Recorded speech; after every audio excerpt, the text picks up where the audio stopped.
Скопските средношколци нема да се гушат во загаден воздух додека се на часови. Со оваа мерка се пофали скопскиот градоначалник Шилегов, додека мерните станици мерат поголеми количества отрови од дозволеното во воздухот на отворено.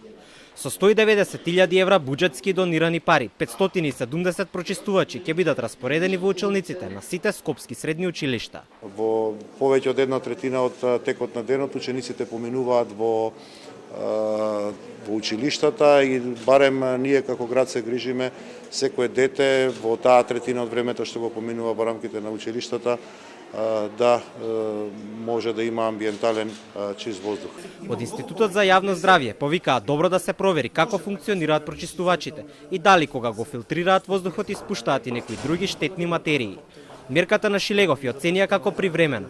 Му порачаа да не заборави на централните долгорочни мерки. Добро треба да се провери спецификацијата, дали навистина ги има сите тие сегменти и филтри кои што ги зафаќаат загадувачките материи и дали евентуално има технолошки процес кој можеби некоја хемикалија произведува, например за неутрализација на мирисот, често пати се употребуваат озон, озонот е штетен.